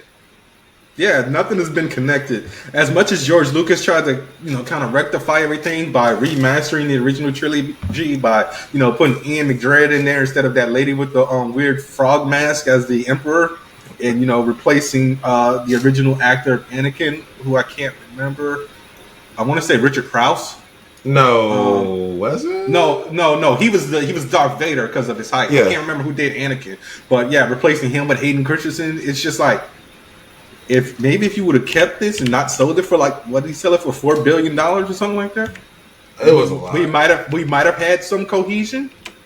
But then again, it was at that point where, we're at that point with superhero fatigue. It was Star Wars fatigue. It was like nobody was watching the Clone Wars anymore. No one gave a shit about, the movies because all we had was the prequels. And it was just like, yeah, so he sold it. And now they can do whatever they want. I mean, J.J. Abrams went to him for advice and we got the last Skywalker. So somehow Palpatine returned. Sebastian Shaw. Thank you, Sebastian Shaw. I knew it was a literal name. I just couldn't remember it. Yeah. All right. So my other issue with this, this is a critique of the episode. So we're gonna actually go into the review of the episode. I'm a huge sucks. No, well, yeah, but I'm a huge fan of Rebels. She asked you to do one thing. It would show have been too short. Here's the issue. I don't mind that that's where they want to go with the character. The problem I have with this, everyone, especially Hera, Ahsoka, and Sabine, they seem kind of bored. Is that wrong with this? They especially Ahsoka. Like, you have her, if you watch her entire life, you have her as an annoying kid, angsty teenager, disillusioned older teenager, and then more disillusioned young adult 20-year-old, right? But she still had this snarky cockiness to her through all that, right? And even when she popped into Rebels, I was gonna say when she popped into Rebels, she was a badass. She got on the scene. She was a badass. She's like, yeah, I know, I got this. She had this cocksure smile about her. It was good. Now it's like they really want to push her into this stoic grandmaster phase of her life, and it's coming off as her just being bored. Unfortunately, I agree completely. I think the performance is really flat. And it's sad because Rosario Dawson is a good actress, but I don't like the direction of the character personally. I don't feel like it's flat. I agree with Samir, but people change as they get older, so she's becoming more stoic. Right, but she's 40. She's not that old. There's just no transition. I was a little jarred by how she was portrayed in this. But it is similar to how she was portrayed in The Mandalorian, so I guess I should have guessed that, but... Right, but the Mandalorian episode... She does seem bored. Yeah, she does. Yeah. And I guess that might be just an issue with live action to animated, I suppose. I told you, it's never a good transition. What's funny is, her character in Luke Cage, or at least the Netflix, the Marvel series, her character there, Claire Temple, would have made a better Ahsoka than what she's portraying now. The energy she had there would have been a lot more, better employed here than what she's doing now. But, direction, as you said. Yeah, they told her, they more than likely told her to play the character reserved. I mean, I don't have a problem with it, but then again, like I said, I only watched the first season of Clone Wars. Didn't watch Rebels. I have no interest in going back to either one of them because that's just too much TV. I mean, I still got, 18 episodes of Riverdale. I watched like the first 3 and that was it on my DVR. But, yeah, it's just like, I have no problem with her playing like this the stoic, older Jedi. It's kind of giving me Qui-Gon Jinn, Ben Kenobi vibes. Mm-hmm. Well, okay, so Qui-Gon, again, Liam Neeson, you expect stoicism from him, so it was great. And also, did you not see Darkman? Yeah, but that was first off, that movie was campy as hell and it's off the wall. I mean, of course, it's Sam Raimi. But it's also early in his career. I'm talking like this is later. This is older Liam Neeson, and you had this stoic, experienced war worn character. And that's not Ahsoka at this point. You don't think? Maybe, I don't know. It's hard because some people keep that cocky attitude. Like there's tons of Jedi Knights and Masters who keep their personality even though they get an experience. I can name a few off the top of my head. I mean, perfect example. We talked about it right before the game came out. Cal Kestis. He is not the same Cal that he was in Jedi Fallen Order. No, but he still has his personality. They scrubbed it a little bit. Yeah, he does. Because he's still the same guy.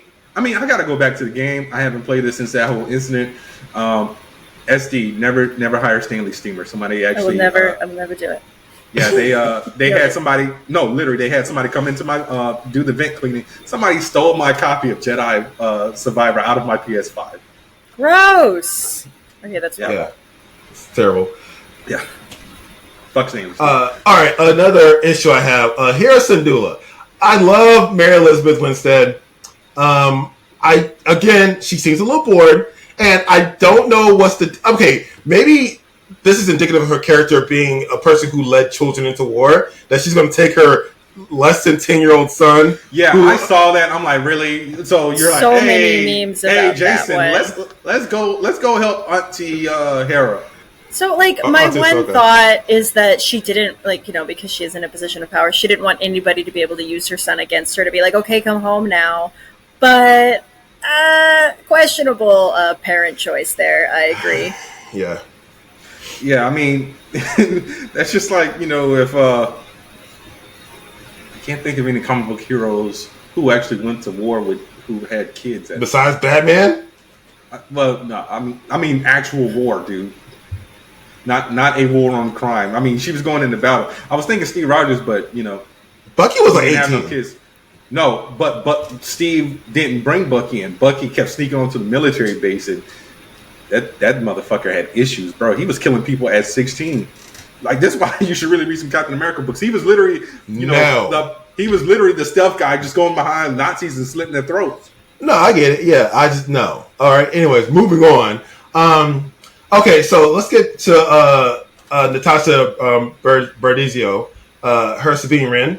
So, all right, she's in a very precarious situation because historically, Sabine didn't have. Job.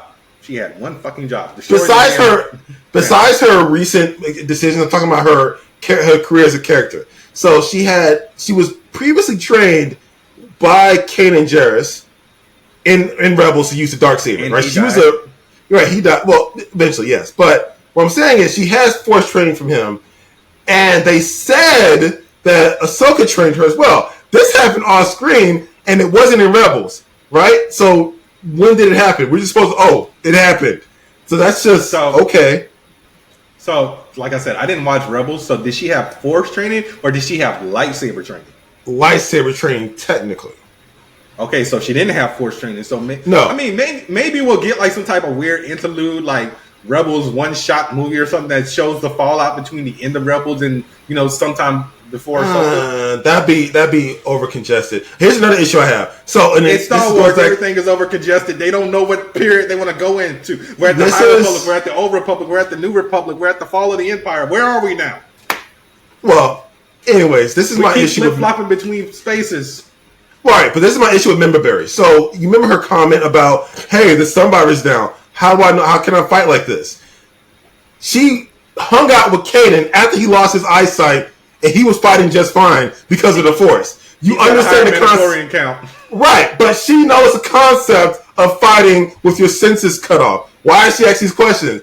I get that they were trying to harken it back to A New Hope when Luke said it, but Luke didn't know about the Force 30 minutes ago, so he gets a pass. She grew up around it. She doesn't get that same pass. It writing wise, it doesn't make sense. I'm gonna give Dave Filoni a break right here because maybe he'll come out and do a video. Maybe she just don't remember that. Trust me. Oh, she got hit in the head? Like, what do you mean she don't remember it? No. Okay, so maybe it never transitioned into long-term memory. So, like, perfect example. I'm pretty sure there's things you remember about your childhood a lot, right? But there's also some things you don't remember. Right. This isn't her childhood, Bernard. She was in her late teens. Okay, teenage years. Then So I'm pretty sure there are things you remember and there are things you don't remember. Right, but this is intensive training. How does she not remember this? Samir, and mind you, this isn't training. This is the concept that Force sensitive people can fight without their eyesight. That's what we're talking about. I'm just saying, it's just a nitpick. But no, it's not a nitpick. I'm with you, Samir. It was an ill-fated attempt to harken back to New Hope and let's do parallels, overlooking this very obvious other parallel they could have done. Of all the times to overlook the Remember Berries. Yeah. So there are some people who were black belts in taekwondo, jujitsu, blah, blah, blah, blah. From youth to teenagehood. If I didn't keep up, I'm pretty sure they're going to forget some things. So, okay, I'm going to pause you right there. So, someone who made it up to a green belt in karate, I remember a good portion of that because of muscle memory. If you drill something over and over, it's in your head no matter what it is. Now, can my body attempt some of those movements? No, maybe not, but it's still there. Because you're old as fuck. All right, sir, I'm not old. All right, you're old, okay? You're literally a week younger than me. Yeah, that's the operative word there, younger. So, with intensive training, your muscle memory will stay there. So, but did she actually do the training with the blindfold on? No. Okay, so that's the other thing, bro. How's she gonna know how to do the training? We don't know. But that's the thing, though. That's training number one. If you remember Attack of the Clones, the 5-year-old kids, that's the first thing they do is cut out their eyesight so they don't rely on it. But they were younger though, so it's the first thing you do. When Luke was 18, the first thing he did, cut off his eyesight. If Ahsoka trained her, the first thing she would did was cut off her eyesight. That's what they do. I mean, we don't know what type of training Ahsoka has because it was never anyways. in Rebels. There's more. There's more point here. So you have a problem, Sabine, because you have a character who traditionally, up until this point, didn't have any Force powers, and they're making her Force train. They're probably going to give her Force powers later on. Yes, episode 7. It's either going to it's going to be retroactively changing the character because why give her Force powers now, or I don't know. She should have just stayed with her Mandalorian roots and just got more Mandalorian weaponry. That's what I'm saying. It's going to be weird later on. What's your stance on this, This is why I wish they kept midichlorians a thing, because it's still a thing. Yeah, but, I mean, no one's got that scanner anymore that says, hey, this is your count. Well, they blew up the temple, so they don't have it anymore. So my stance is that it would actually be really fascinating to explore someone who takes on Jedi training despite not being Force sensitive. On the flip side, doesn't the Force flow through all things? Yes, so if they don't bacteria. give her convenient Force powers, I could see that kind of being a really interesting avenue. So, I don't think they're going to do it, but I think it's really interesting. You raise an interesting point. So listen, with those purists out there who hate midichlorians, the whole concept of midichlorians is the more you have of it, the more attuned you are to the Force. If you don't want that concept to be there, but Force lives in us all, then everyone can have the Force. You got to pick a side there. You're correct. Mm-hmm. I mean, they say that regardless of the mention of the word. But if your midichlorian is like 50 and you need a minimum of 200, then that puts a quantifiable number to it. What the hell, bro? It's not the SATs. She might have a midichlorian count of 1. That's why she can't even move a cup. Right, exactly. But maybe she just needs to tap into it and clear her mind, and that's all you need. Just intensive training and meditation. And to be fair, you could be the most Force sensitive and still not move a cup because you don't believe in yourself, quote unquote. Anakin has when he was a wee little lad, he had the symptoms of it because he had crazy reflexes. He could do the pod racing. But if you had said, "Hey, could you move a cup?" he'd be like, "No." Right, and then there's other instances where the kid at the end of The Last Jedi moved the broom without trying. There's other instances where that happens. Force telekinesis is popping up, and that's one of the things I liked about Rian Johnson. He literally broke it down back to the root core of what Liam Neeson said in Episode 1. Everyone has the Force in them, so that's why that scene was so integral. But then J.J. Abrams said, "Nah, fuck it. Nah, we ain't even going to touch that." All right. So the next thing I want to talk about now, the performances in this series, as much as I love it, is uneven. But Ray Stevenson and Ivana Shakto, whatever, I'm butchering her name, sorry, but they are killing it. The bad guys are stealing every scene. I love them so much. Yes, I mean, honestly, it's good to see Ray Stevenson do something else besides just stand there all stoic. I mean, because think about it, bro. First episode, he killed a bunch of people. Second episode, really didn't do much. Third episode, you see him for all of 2 seconds just standing there in a field. Yeah, but he does it so well. He does it really good. I don't know. He's my favorite Punisher. Screw John Bernthal. Oh, really? I was watching episode 4. Even when he's calm, there's just this subtle energy about everything he does. Everything is so purposeful. He's such an incredible actor. Everything he does just draws you in. I am very much enjoying his character. Right. So Baylan Skoll. So first off, I love the orange lightsabers because they're not Sith; they're just Fallen Jedi. which is great. So, they don't have the Sith eyes. So right. You know, also he doesn't want to kill Ahsoka. He's like, "Yo, I don't want to do this, but I got to do this thing I'm doing, and you're in the way, so I'm gonna have to fight you." So my wife and I actually talked about that, and I think because again, he doesn't have the Sith eyes. He's not a true Sith. But who else did it? Was like Count Dooku. He never had Sith eyes. And I think it has everything to do with intention. If that's the kind of magic we're going with. I think so too. Yeah, Lord Balin is like, I'm working for the greater good, even if, all these horrible things have to happen. Right. There's still goodness inside of him genuinely that could be tapped. Right, so there's a means justify the ends. Yeah, there's the means justify the ends. As Anakin opposed to took the fast track to Sith eyes by killing a bunch of kids. Yeah. So, fucking kids. Decent way to get there. Also, but yeah. Oh, yeah, no, go on. What were you going to say? I was just going to say the witch lady whose name is escaping me. Fantastic. Morgan. I love I love every something. second. Yeah, Morgan, I love every minute she's on screen. I don't know, no notes. These two are an incredible pair. Morgan and the little I got a note about her. I love the Padawan, not Sith, fallen Jedi too. She is murderous. She's so good. First off, her manic, non-blinking thing. It's just, I love it every bit. I'm eating it up. I'm loving it. I love manic pixie Sith girl. Loving it. It's great. I'm wondering if so her outfit is very reminiscent of like medieval armor, and I really wonder if that's both of them deliberate. are. Yeah. I wonder if that's deliberate and if that's going to have any sort of allegorical message later on. Yeah. Also, the saber fight in this series, in this episode, really good. So good. They're so good. Both of them. Yeah. I compare everything to Duel of the Fates because I don't know. I was ruined at a young age, but it is still they do a really good job. Gold standard. So okay, Morgan Elspeth, the witch lady. I have a problem with her. First off, her first appearance in The Mandalorian, she was great. She was a magistrate. She was corrupt. She had the Beskar spear. Amazing, right? But then again, this is the problem when you have retroactive force powers. They made her a Dathomir witch? Excuse me? Where were your but where were your force powers when you were fighting Ahsoka the first time? You could have used them. Dathomir witches use the force in such a unique way. They're formidable. Why weren't you doing that before? I don't know. Because Filoni didn't think of that yet. He didn't think about that. Okay, I get it. Honestly, no, it's not right. It's such a bullshit excuse. They should have scrapped her character altogether and made pulled out a new Dathomir witch. I love the Dathomir witch part. Just it shouldn't have been her. But the problem is, you literally reference it in The Mandalorian because Ahsoka's trying to track down Morgan, and then you kind of have to follow up. Then don't make her a witch. They could have made the map electronic. Why did it have to be force powered? Was it because it's cool? It was. It was stuck in an ancient monolith that was built by Dathomir witches on a remote planet that only Force users could activate. She has midichlorians.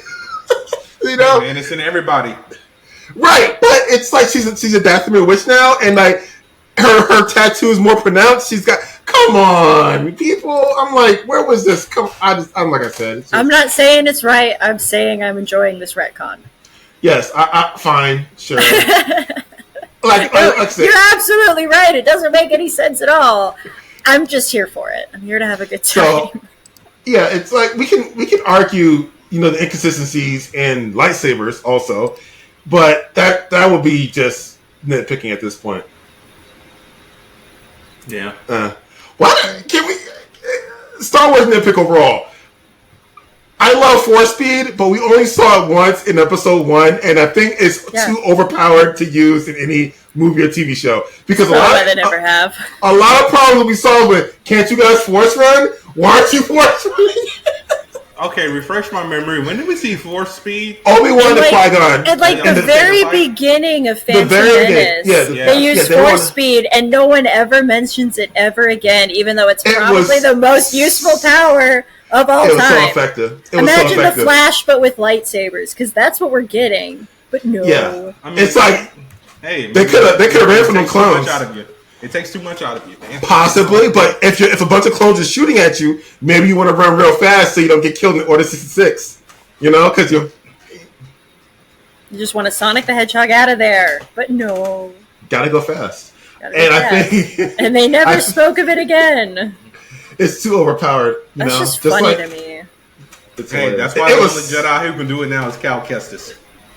And even then, that's a dash, not a run. Yeah, it's a dash. It's a dash. Yeah, the only time they let you use it in video games is a Knights of the Old Republic. And maybe, was it in Force Unleashed? Yep, I was going to say you can do it in Force Unleashed. Oh, that game's terrible. I hate that game. Hater. All right, we got any more to chime in on this? Because I like the episode. I loved it. So do I. I love it. I'm just a little disappointed. That's fair. I think it's the best one of the series so far. Yes. Love the tension between Sabine and Lord Balin as he's like, you can give me the map. It was so well done. It was so well set up because I was like, I wanted her to do it so bad. She gave you one thing to do. You had one fucking job. But all this is actually your fault because if you didn't take the map, you wouldn't have gotten stabbed. They wouldn't have had the map. Ahsoka probably wouldn't be quote unquote dead. So she's doing a bad thing, but she's doing a bad thing for interesting reasons, and that's my favorite kind of plot. It is. I just get surprise. And I just want to throw stuff in my TV. I'm like, you fucking idiot. So I'm going to cut Sabine some slack, and I'm going to give credit to Ahsoka. If you're going to call yourself a teacher, you have to be 4 times as patient as you want your student to be. So she keeps effing up. You got to be there to pick her off the ground because you're a teacher. So you can't say she's busy in the middle of a fight. She said, "Hey, before we go into this, I need you to do one thing. If it comes down to it, destroy the map." Yeah, teach. I got you. Right. You have okay. Hold on. What? How do I shoot again? Okay, but listen. Well, the thing that made me laugh was when the robot was like, "Stay together," and they proceed to not do that instantly. I was like, "What was the entire purpose of that one?" If they would have stayed together, nothing would have happened. No, but like the problem was listen to the doctor. Yeah, always listen to the doctor. All Sabine has wanted since episode 1 is she wants Ezra back. We have done a good job at establishing that, and Ahsoka has given her absolutely no hope on that front. No reassurance, almost nothing. She did in episode 1. She was like, "This map could possibly lead us to Ezra." Okay. Yeah, and then Ahsoka's like, "Destroy it. Destroy the one hope." And so I understood why when Lord Balin was like, "You will find Ezra and you will be safe." I understood. I'm not saying it's right. I'm saying I see why she really didn't want to destroy the map, which was she's the booty blinded. She is booty blind. So let's talk about that. Can we? Okay, I don't know. Maybe ask your wife about this later. But their relationship was not brother and sister in Rebels, as far as I remember. There was some chemistry there, if I'm not mistaken. Everyone was surprised when he said little sister. I'm like, when were they sister and brother? Yeah, they friend zoned that really fast. What the deuce? I've seen a couple selected episodes of Rebels, and I've seen the ending of Rebels. But as a whole, I have no idea. I'll ask her about that. I want to say they were romantically leaning towards each other. They were just too young and caught up in themselves to figure it out. That's why I saw them. Show as well. I mean, but then again, Kanan did fuck Hera and have a kid. Yeah, and they had a kid. So they're okay with that. Also, hang on. Why wasn't Zeb Orrelios here? Bro, we've had that conversation in episode 1. He's off. Right, but now Hera pulls up a squadron of X-Wings, and she didn't grab Zeb Orrelios. Carson, what's his face? The other older... Samir. He was with Zeb last. Samir. Yes? Carson has to live because he is now the Coulson of the Mandalorian universe. I'm fine. I like Carson. But Zeb... No. Let me get to it. Zeb is going to show up at the end of episode 6 or in the middle of episode 7 when it's all getting ready to go down. They saving the best for last. Because you got to admit, the CG budget on Zeb is probably high. Yes. So you got to save it. Because they're not shooting this on the volume. They're doing this on a whole set. I mean, was he? Yeah, he was mostly CGI. He wasn't makeup, was he? He was all CGI. He was all CGI in the Mandalorian. Still, I don't know. I guess. It's better to have a bunch of random red shirts there and X-Wings to get blown up.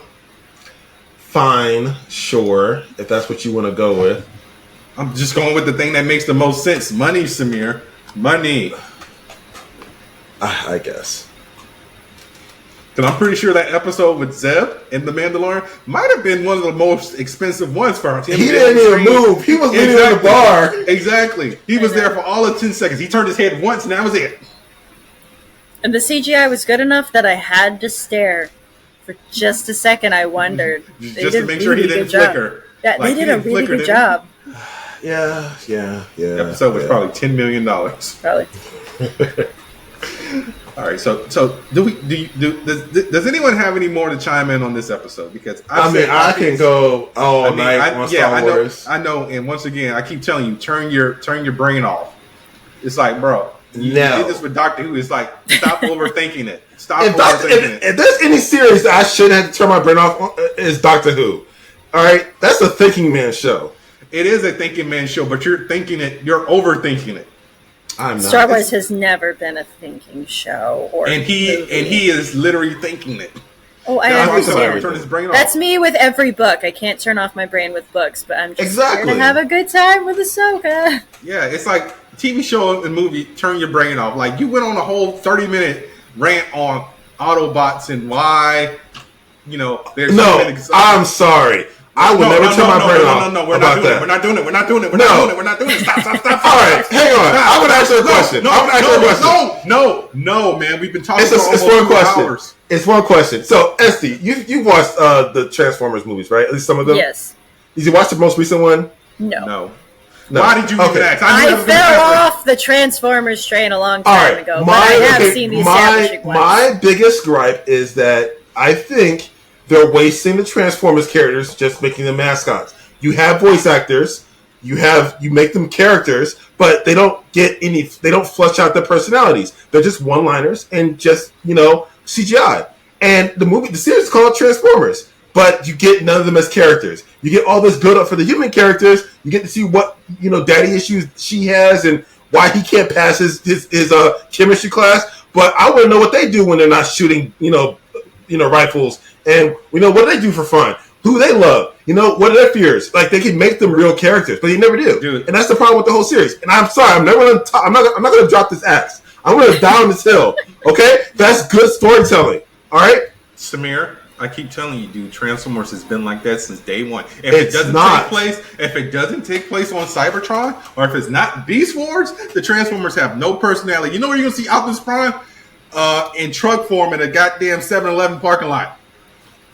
Until something happens. I keep telling you that, but you don't get it. It's been like that since Gen 1. If you want depth from the Transformers, you need to have not Michael Bay doing it. I mean, Michael Bay didn't do the last. Wonderful with the cinematography. He didn't do the last two. He didn't like Bumblebee.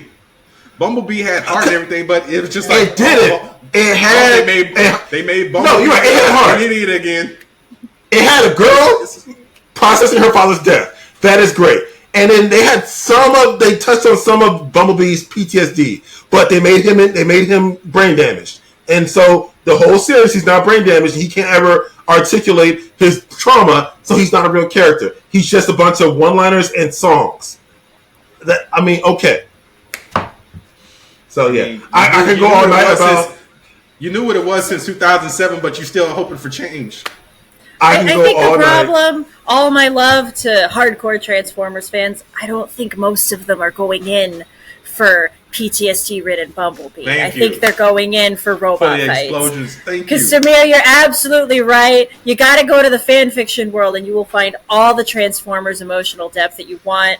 However, unfortunately, the people that Transformers attracts as a genre, as a franchise, are not normally looking for Optimus Prime and his deep, complex trauma. All you get is one good speech from Optimus Prime per movie. That's all you get, okay? It's true. All right, well, you want to start scoring the episode? Like, what do you score this episode? I mean, have we been rating the episodes? I don't think we have. We've just been talking about them. Okay, so we're not going to rate this one? All right. No, I mean, I liked it. I mean, I can't. Like I said, I loved it. I'm just disappointed. But I want more. I want more Balin Skull and Shin Hati. I stand Shin Hati or Hattie. Shin Hati or have they said her last name yet out loud? Yes, Hati. Hati. Okay, so yeah, I stand this character and I want more of her. If they happen to kill Balin Skull somehow in some really cool lightsaber duel, I want her to be an ongoing antagonist. Well, I believe the actor passed away, so he did. Yeah. Yeah. If they kill him. We had a whole argument about this because I was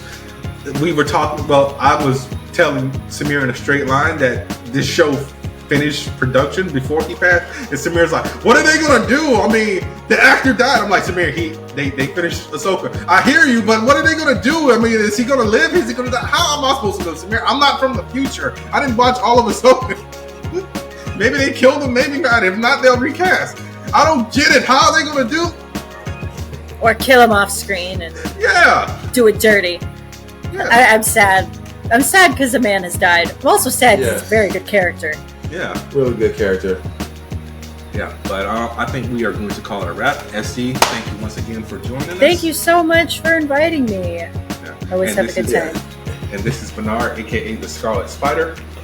And this is Samir, the King in Black. And that was another episode of the Angry Blerds podcast. Join us next time. Also, check out SD's books, the Sea and Star series and the Fallen God series. They're available on Amazon and Audible, some of them. Mm-hmm. Yeah. What else? They're available in the places that you can buy books. Yes. Follow her on Twitter. Yes, I'm still there. I am going down with that ship. Yeah. Oh, X. I'm sorry. Follow her on X. I mean, the website formerly known as Twitter. I mean, I do. If you tell Siri to open Twitter, it's just going to open X. Yeah, no one cares. Yeah. So, guys, that's a whole episode for another day. It is. Yeah. Be sure to rate, review, subscribe, tell a friend to tell a friend. And next week, we will be reviewing all 10 episodes of My Adventures with Superman, episodes 4 through 9 of Series 2 of Doctor Who, and episode 5 of Ahsoka. So, man, why do you look confused? I'm not. I'm looking at this art of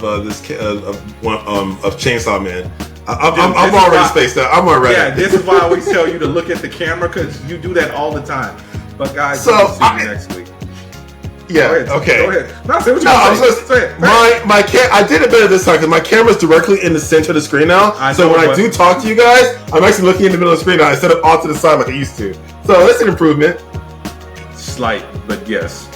All right, guys. Tell everyone bye. See ya. Bye. Live long and prosper. Samir, if we get Roddenberry is coming after you. We can look. I can't do it. Okay, we've gone over this. I can't do it. See. I think you just need to strengthen these muscles. Like this, it's just a muscle you have to get. I get that, but see how my fingers go. I can do it, but it's not, correct. I don't know. Maybe it's just a thing. Who knows? Yes, and bro, it took me forever, but I can finally wiggle my right ear and raise my left eyebrow. I was trying to do that since The Rock was a thing, and then I just happened to do it on happenstance. But now I'm ranting. Bye, you guys. All right.